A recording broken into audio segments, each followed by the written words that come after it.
When will your intuition lead you astray? You know, that small voice inside that says, don't trust this person too easy, or something isn't congruent. Don't overshare with them just yet.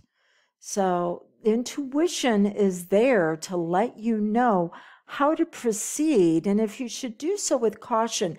And there are some things that can actually get it off track, such as never being in an experience before, because your intuition does rely on your past. Now, there are people who are like, okay, I was walking into a brand new experience, a brand new situation, and I knew exactly what to do. That isn't your intuition. That is your higher soul self talking to you.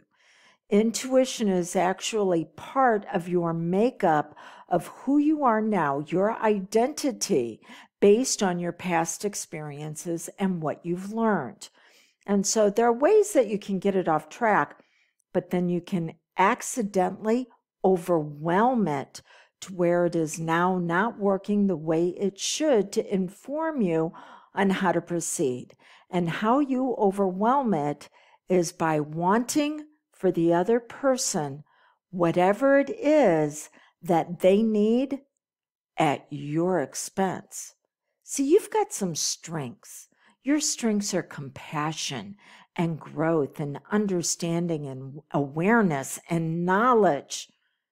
But you can take those strengths too far, and then they become a weakness because they override your RAS, your reticular activating system, that is trying to let you know, hey, there's something painful here, and there's a potential betrayal or crisis or trauma that could be coming up, because that's what the RAS looks for. It looks for pain, and then it looks for betrayal.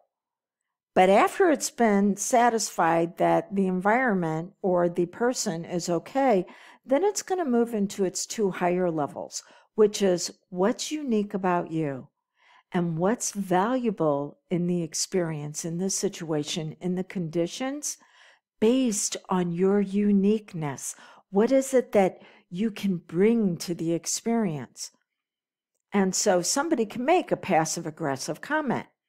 And because you want peace for them and you know that they've been stressed and overwhelmed, well, your RAS can be going, maybe we need to pay attention to this. And you're like, no.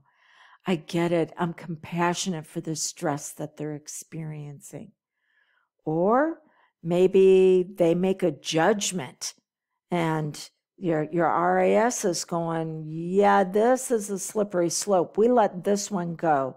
You know that the next one is going to be even worse. And you're like, it's simply because they were judged in their past, and they're learning and they're putting forth effort. Remember, boundaries. The first reason for boundaries is to keep you safe. And your RAS is trying to tell you, we need to be looking at our boundaries. And you're going, no, this is what's phenomenal about me that I bring to the situation. And I want it for them.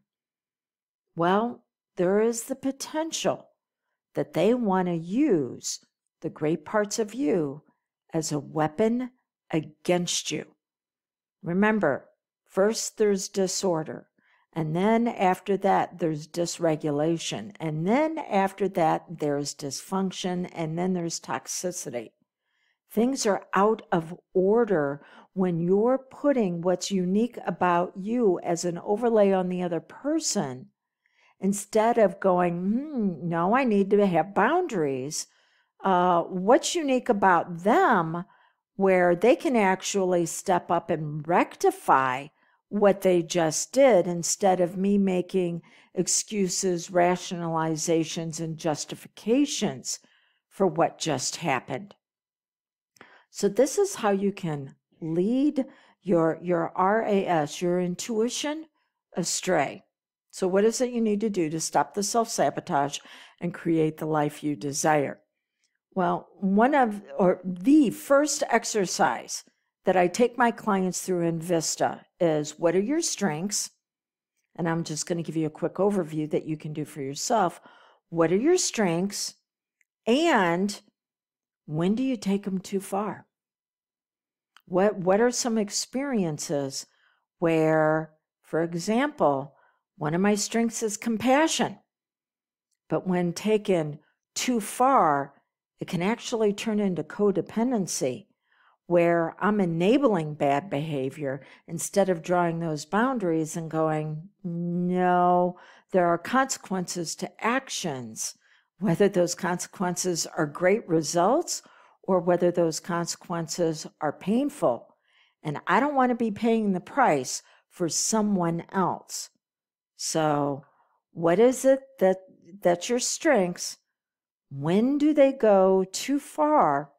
And what is one simple action that you can take to keep it from going to that space and place?